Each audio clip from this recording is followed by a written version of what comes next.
Sumainyo ang Panginoon at sumayo rin. Ang mabuting balita ng Panginoon ayon kay San Lucas. Papuri sa iyo, Panginoon.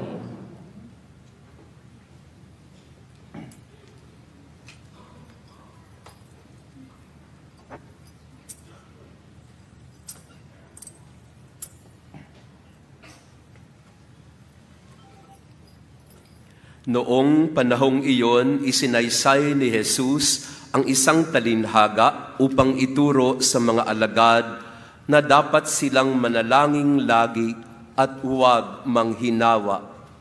Sa isang lungsod, wika niya, may isang hukom na hindi natatakot sa Diyos at walang taong iginagalang.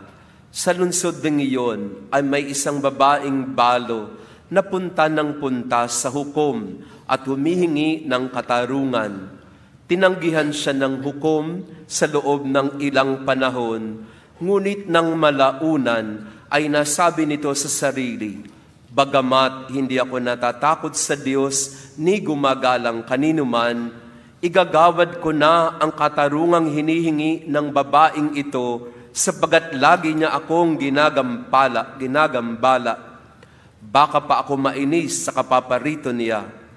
At sinabi ng Panginoon, "Narinig ninyong sinabi ng masamang hukom, hindi ipagkakait ng Diyos ang katarungan sa kanyang mga hinirang na dumaraing sa kanya araw-gabi, bagamat tila nagtatagal iyon. Sinasabi ko sa inyo, agad niyang iginagawad sa kanilang katarungan, ngunit pagdating ng anak ng tao sa daigdig na ito, may makikita kaya siyang mga taong nananalig sa Kanya?"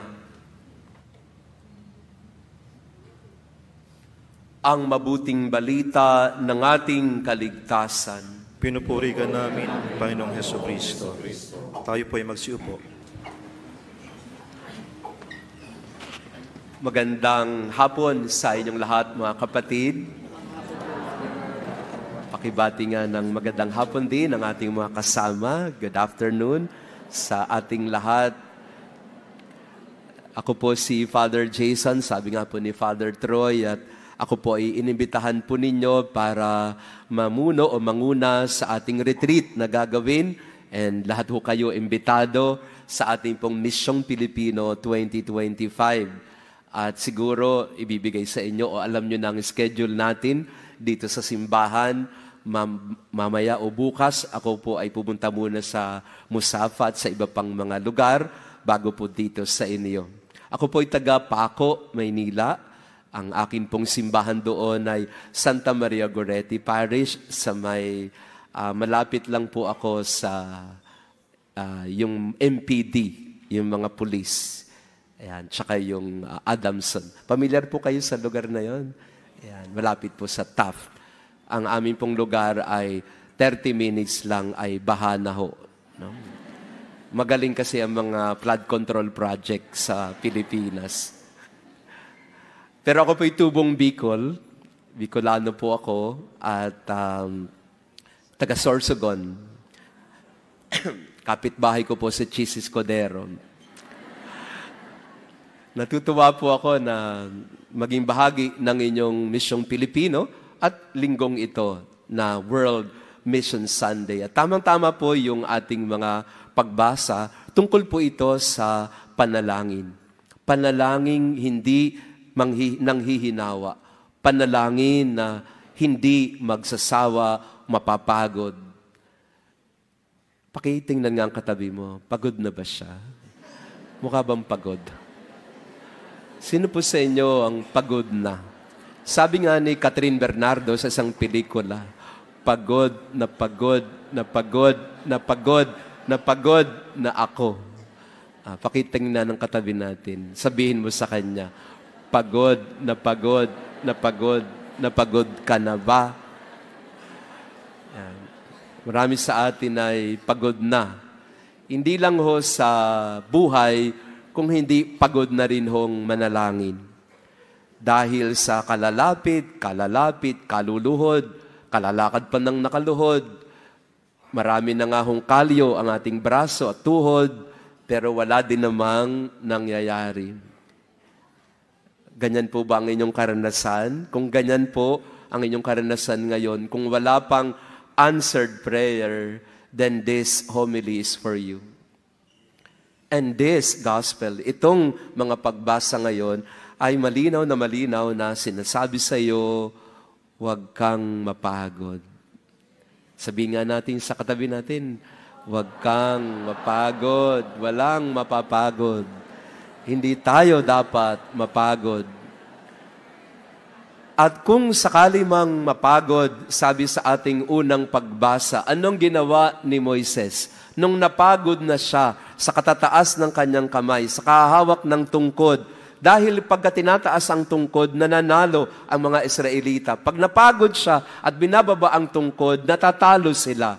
Sa laban ng buhay, habang nakataas ang tungkod ng pananampalataya, mananalo tayo. Pag napagod at ibinaba mo yan, matatalo ka.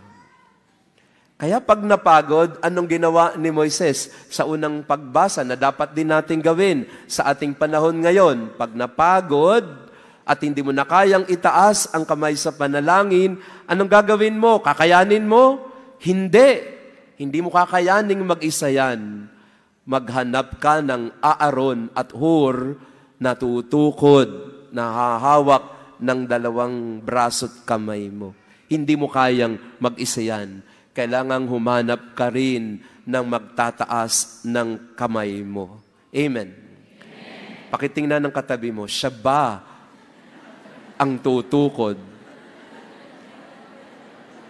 O siya ba ang mas magpapabigat pa? Ayun lang. Ayun lang ang problema. Imbis na tukuran natin ang isa't isa, tayo pa yung magbababa ng kamay para mawalan ng pag-asa.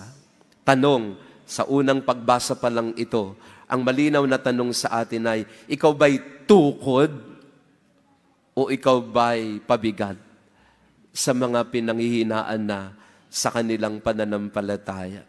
Huwag mapagod, at kung mapagod, humingi ng tulong. Amen. Huwag mahihiyang humingi ng tulong. Sabi nga sa advertisement sa Pilipinas, huwag mahihiyang magtanong.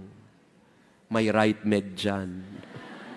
Huwag mahihiyang humingi ng tulong kasi hindi natin kakayanin mag-isa. Pakisabi sa katabi mo, pautang naman. O yan sabi ni Father, hihingi ng tulong O yan, wala namang mapapautang. Sama-sama tayo, tulong-tulong, sabagat di natin kakayaning mag-isa. Pero kung sakali man, at kung sakasakali man, na dumating ang panahon na tinaas mo na, tinukuran ka na, pero wala talaga, Ebanghelyo natin ang sasagot. At sasabihin sa iyo, kulitin mo ang Panginoon. Katukin mo ng katukin, at huwag kang mapapagod sa pagkatok. Kasi kung napagod na ang kamay mo, pag napagod na rin ang tumutulong sa iyo, kanino pa tayo pupunta? Sabi sa Ebanghelyo, lumapit ka sa Diyos. Lumapit ka sa Panginoon, kumatok ka ng kumatok.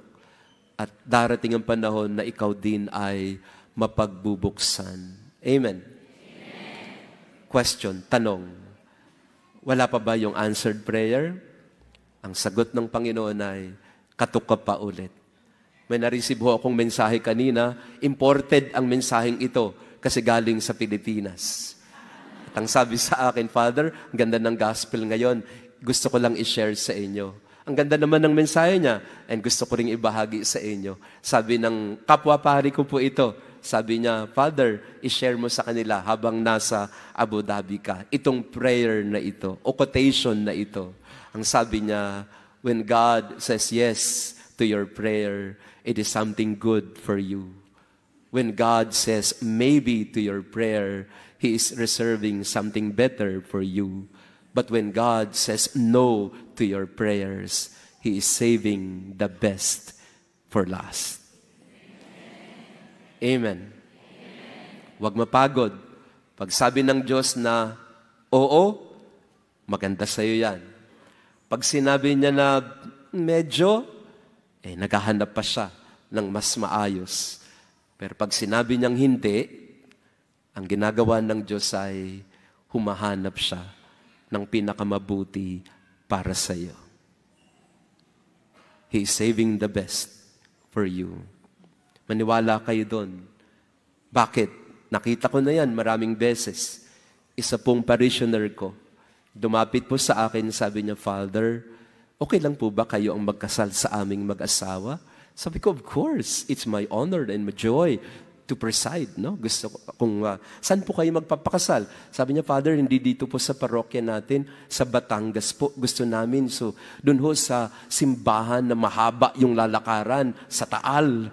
Sabi niya, kasi dito po sa inyong simbahan sa Goretti, napakaliit. No? Kung napunta na po kayo sa aking simbahan, yung aking pong simbahan ay siguro 1/4 lang nitong simbahan nyo.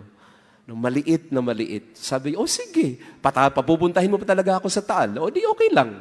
So kami po, ako po ay naimbitahan niya. So, nakita niyo na po ba ang Taal? Napakalaking simbahan niyan. Napakahaba ng kanyang lakad. Pero nagsabi ako ng yes kasi napakaganda ng love story nila. Minsan, siya po ay nasa airport. Matagal na ho siyang naghihintay na may mapangasawa. Mahabang panahon na siya naghihintay. Pero wala ho talaga. Kagaya ho ng marami sa inyo na naghihintay. Di ba? Ganyan naman ang mga babae, halimbawa. Kapag ka nasa 20s ka, naghihintay ka ng gwapo, matalino, may trabaho. Pag nasa 30s ka na, medyo mag-iiba na rin. Basta may trabaho. Pag nasa 40s ka na, basta lalaki, okay na. Ito hong kaibigan ko ho, na nag-imbita sa akin, tapos na ho siya dyan sa mga criteria na yan. Bakit po? 61 na siya.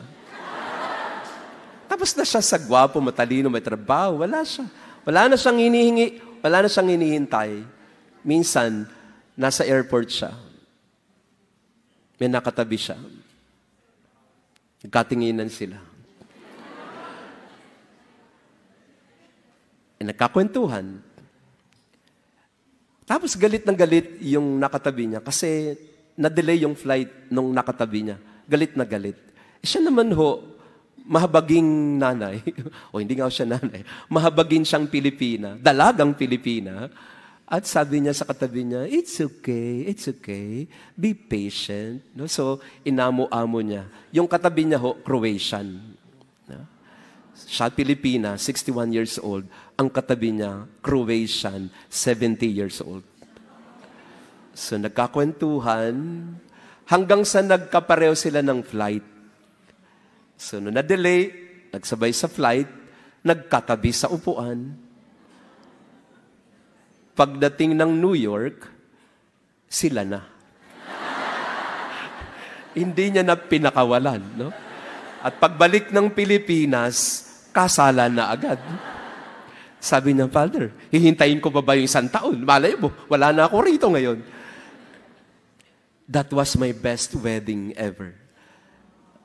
61 at 70, isang Croatian, isang Pinay, dalagang Pilipina, wala pang karanasan.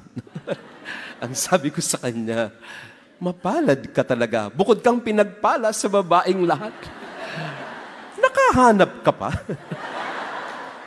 Kung ako sa inyo, huwag kayong susuko. Baka may Croatian dyan sa katabi nyo. Malay nyo. At sabi niya, gusto ko ho talaga, Father, lumakad sa mahabang simbahan.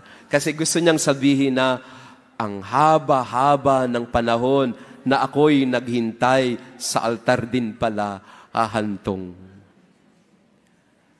Kaya lang ang tingin ko, mamamatay din agad eh. Kasi parehong may sakit na, diabetes pareho eh. Ang sabi ko sa dalawa, mag-global time na kayo, mag-travel na kayo na mag-travel kayo, magparami na kayo. Father, wala na ako talagang paraan dyan. Pero sabi niya, answered prayer pa din, Father. Nothing is too late if it is God's will. Amen. Maghintay, kapatid. Maghintay. Huwag mapapagod sa paghihintay, sa pagpapasensya. Kasi ang diskarte ng Diyos, ang paraan ng Diyos, ay kakaiba sa timeline mo, kakaiba sa paraan mo, sa talino at karunungan mo.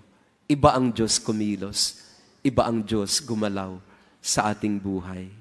Kaya sa misa natin ngayon, mga Pilipino, kapwa Pilipino, sa simbahan nating ito at sa ating misa ngayon, kung panghinaan ng loob, itaas ang kamay sa panalangin. Kung napapagod, tukuran ng isa't isa't tulungan. At kung nawawalan na ng pag-asa, lumapit sa Diyos, kumatok sa Kanya, hindi tayo itataboy, at sa Kanyang paraan at panahon, ang lahat ay magkakaroon ng kaganapan at katuparan. Amen.